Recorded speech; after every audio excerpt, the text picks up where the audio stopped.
Nostalgia terbang bersama drone tahun 2019 dari Penatih, Kintamani hingga Benoa. Kalau melihat kembali video-video lama seperti ini, ternyata banyak sekali cerita yang tersimpan di dalam sebuah gambar. Ini adalah rekaman saya ketika mulai belajar menerbangkan drone pada tahun 2019. Saat itu saya menggunakan DJI Phantom 4. Bisa dibilang, ini adalah salah satu fase awal saya mulai mengenal drone lebih serius. Bukan hanya bagaimana menerbangkannya, tetapi juga bagaimana mengambil gambar dari udara, mencari angle, menjaga posisi drone, dan tentu saja belajar supaya drone tidak nyangkut di pohon. Lokasi pertama adalah di Penatih. Drone saya terbangkan dari halaman belakang rumah adik saya. Saat itu suasananya masih cukup berbeda dengan sekarang. Di sekitar rumah masih terlihat hamparan sawah dan perumahan yang belum sepadat sekarang. Dari atas kita bisa melihat bagaimana rumah-rumah penduduk berdampingan dengan persawahan. Buat saya, waktu itu melihat pemandangan dari ketinggian seperti ini terasa luar biasa. Karena sebelumnya kita hanya melihat lingkungan sekitar dari permukaan tanah, tapi dengan drone, kita bisa melihat semuanya dari perspektif yang berbeda. Dan tentu saja, karena masih dalam tahap pengenalan, menerbangkan drone saat itu membutuhkan konsentrasi. Saya masih belajar mengatur ketinggian, arah terbang, pergerakan kamera, sampai mencoba mencari komposisi gambar yang bagus. Setiap kali drone naik ke udara, rasanya selalu ada sensasi tersendiri. Takut jatuh, takut kehilangan sinyal, tapi sekaligus penasaran ingin melihat hasil gambarnya. Dan dari sinilah saya mulai menikmati dunia aerial fotografi. Berbagai waktu kemudian, pengalaman menerbangkan drone membawa saya ke tempat yang berbeda.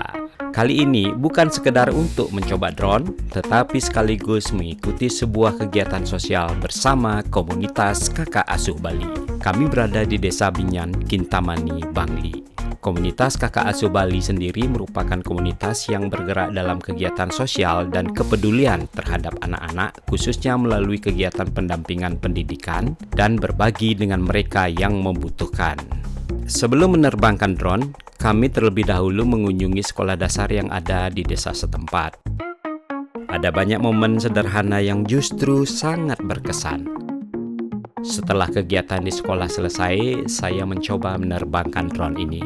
Bertemu dengan anak-anak, melihat aktivitas mereka, dan merasakan suasana kehidupan masyarakat desa. Di sini suasananya berbeda sekali dengan Penatih. Di sekitar saya ada anak-anak yang penasaran melihat drone. Mereka memperhatikan dari dekat, melihat benda kecil itu terbang naik ke udara. Mungkin bagi kita menerbangkan drone adalah hal yang biasa. Tetapi bagi sebagian anak-anak di desa saat itu, pengalaman seperti ini bisa menjadi sesuatu yang menarik, bahkan mungkin menjadi pengalaman baru bagi mereka. Dari udara, Desa Binyan terlihat begitu indah. Rumah-rumah penduduk terlihat menyatu dengan lingkungan alam di sekitarnya. Dan yang paling menarik adalah panorama Kintamani yang memang memiliki karakter alam yang luar biasa. Hijau, luas, dan terasa begitu tenang. Disinilah saya semakin merasakan bahwa drone bukan hanya alat untuk mengambil gambar, drone juga bisa menjadi cara untuk mendokumentasikan sebuah tempat, sebuah kegiatan, bahkan sebuah kenangan. Kemudian perjalanan drone saya berlanjut ke lokasi yang berbeda lagi. Kali ini suasananya bukan lagi persawahan ataupun desa. Saya bersama dua orang teman berada di kawasan Taman Begawan, Benoa, Kuta Selatan. Saat itu, kami sedang dalam persiapan sebuah event. Jadi sebelum acara dimulai, berbagai persiapan sedang dilakukan. Terlihat stage dan rigging sedang dipasang.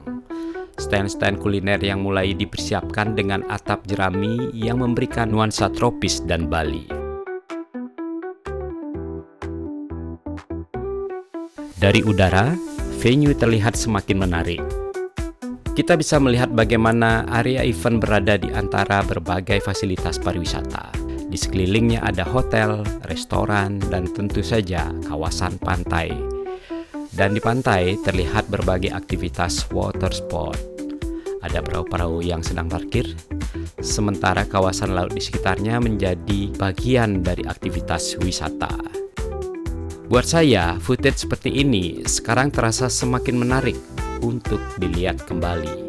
Karena bukan hanya soal gambar dari drone, di dalamnya ada cerita tentang bagaimana sebuah event dipersiapkan dari awal. Ada orang-orang yang bekerja memasang stage, menata venue, mempersiapkan stand, sampai akhirnya sebuah tempat siap digunakan untuk acara. Dan drone membantu merekam semuanya dari perspektif yang tidak bisa kita lihat dari bawah. Kalau saya lihat kembali perjalanan di tahun 2019 ini, ternyata drone membawa saya ke banyak pengalaman. Dari halaman belakang rumah adik di Penatih, kemudian di Desa Binyan, Kintamani, bersama kegiatan sosial dan anak-anak, sampai ke kawasan Benoa untuk mendokumentasikan persiapan sebuah event. 3 tempat dengan suasana yang berbeda, tetapi semuanya memiliki satu kesamaan, sebuah cerita yang bisa diabadikan dari udara. Sekarang, ketika teknologi drone sudah semakin berkembang, mungkin footage tahun 2019 ini terlihat sederhana. Tetapi, justru karena itulah saya senang menyimpannya. Karena di balik gambar yang sederhana ini ada proses belajar, ada rasa penasaran, ada pengalaman, dan ada kenangan tentang perjalanan saya mengenal dunia drone. Tahun 2019 mungkin sudah cukup lama berlalu. Tetapi, setiap kali melihat kembali rekaman ini, rasanya seperti kembali ke masa itu. Masa ketika menerbangkan drone masih menjadi sesuatu yang penuh rasa penasaran. Dari Penatih, Kintamani, sampai Benoa. Dari sawah dan rumah penduduk, bertemu anak-anak di sana, sampai melihat persiapan sebuah event dari udara. Semua terekam menjadi satu perjalanan. Dan mungkin inilah salah satu hal yang paling menarik dari video dan fotografi. Kita bukan hanya merekam tempat, tetapi juga merekam waktu. Nah, sampai jumpa di cerita perjalanan berikutnya. Ciao!